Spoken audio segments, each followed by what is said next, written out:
Alright. Let's see. I just gotta double check this shit is working.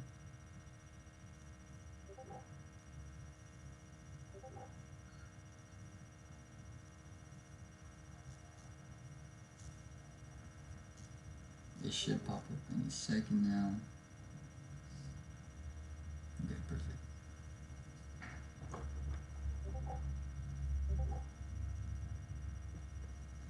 Alright guys, so today we're basically gonna be breaking down the market and see what's going on. So it's a pretty hectic day. Market's bearish as fuck. Alright, we got SPY right now. Literally down from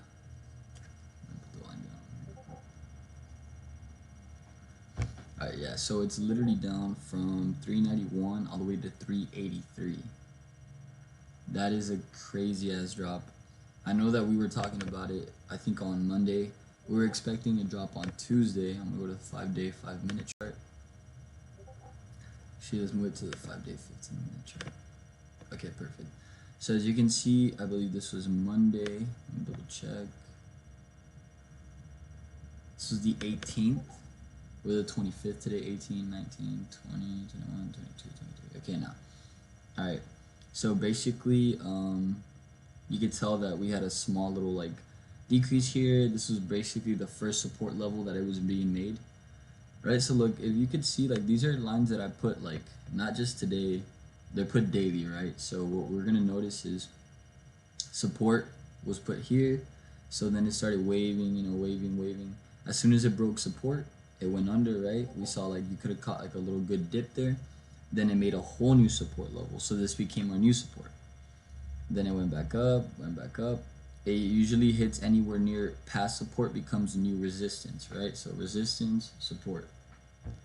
Resistance became, you know, it was just trying to hit past that resistance, so it would hit up there, hit near resistance, go back down, hit up near resistance, go back down. So then it dropped. Most of the time, if it tries to do it more than twice and it doesn't work, then it's gonna drop. So boom, dropped heavily. This becomes our new support again.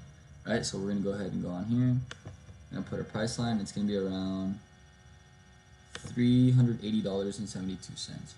Right, this is basically an indication of whenever market hits that price, we have a higher probability of it going back up. Right, so we're doing that. We see it going back up. Just doing like, you know, random little things here, and then we did see a crazy increase yesterday. Right. So if you tuned into the video yesterday, we were gonna look at some puts. We're talking about AMC specifically. We were trading it and we had puts on AMC, right? So we ended up making anywhere from $10 to $15 on that put. However, it was best that we sold it at a good time because market just went crazy like 10 minutes before market closed. So if you know you were paying attention and you were listening to the call outs, you were able to sell on time. Other than that, we got it all the way up here. It consolidated a little bit after hours, and then this morning, boom, just crazy decrease, crazy. Right, we see it going down all the way. It's still going down right now. So I think the best thing to do is let it go down a little bit more. Maybe it can hit that 380 range. If it hits anywhere near 380, that's a perfect buy opportunity. I don't care if like you think that the market is gonna go down or whatever. I just think that price point is perfect, right? So we go to the 180-day chart. You can see that it has a huge wave, right? And most of the time, it's gonna have a big wave up and then it's gonna have a downtrend. But you notice that it stopped here, right? Which is our new support level, and then it went back up, and then boom, just dropped heavy. What I've been noticing too in the market is that it's been having a correlation directly with like the cryptocurrency market. So if you notice, cryptocurrency dropped like heavy from like 58,000 Bitcoin, right, to like 49,000 right now. Ethereum was at 2,000. It's at 1,500 right now.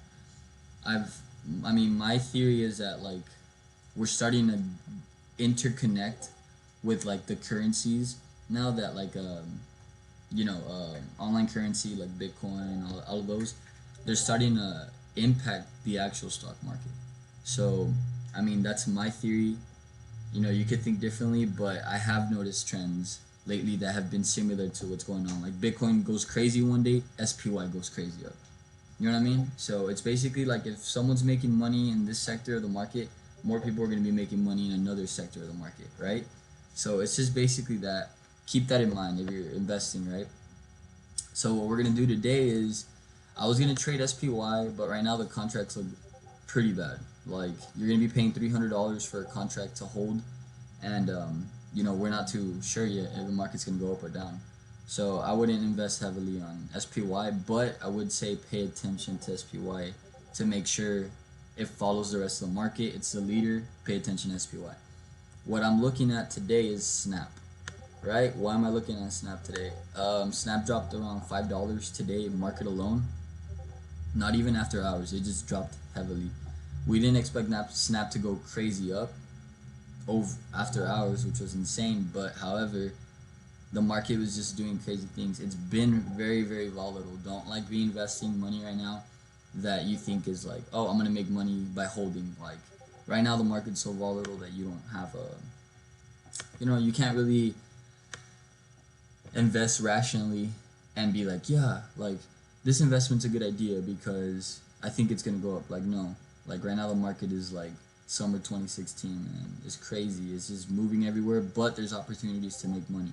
So we're looking at Snap. What indicators do I have right now? I'm looking at support is all the way down here at $56.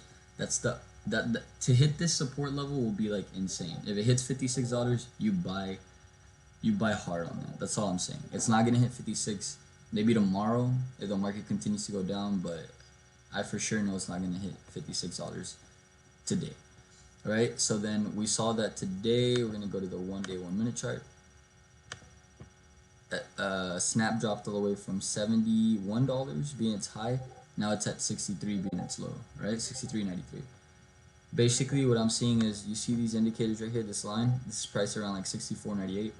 If it begins to hit 64.98, right, and then drops back down, hits that point again, and then breaks up, hits like if it. What I'm trying to say is if it goes above 64.98 and continues a wave, then we're gonna see an uptrend. So that'd be like right now, look, we're seeing it. It's at 64.92, 65. You can see the volume right here slowly growing. This like blue line right here is my volume indicator.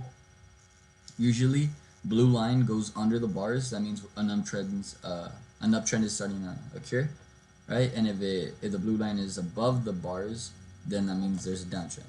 So we're gonna focus right now on just paying attention to the market. I'm not gonna trade anything yet. I've been looking at the market all day. Yes, we could have jumped into puts early. At the same time, there's no saying that the market was going to drop today. There is no reason why, hey, the market is going to drop today because, I don't know, the Fed raised taxes or blah, blah, blah. It was just basically the way the market reacted to the past days. So, playing conservative. I might call a play out today. I do not like to trade options on Friday just because that just puts you at risk of holding over the weekend or getting a contract that is going to just break your price point down while holding. So yeah, just be on the lookout. I'm looking at Snap to trade, and then SPY. Pay attention to SPY. If SPY starts moving up, we see it cross. If it crosses anywhere near 385 today, then I see an uptrend tomorrow. So just be ready, okay? But yeah, that's pretty much it for today, guys. It was a breakdown of investing in Snap, which looking at a good call, and then paying attention to the SPY, right? Why? Because it's the market. Basically, it's the market leader. You want to pay attention to what's going on around the market, not just the stock that you're paying attention to. So, yeah, thank you guys. If y'all have any questions, make sure to message me on Discord.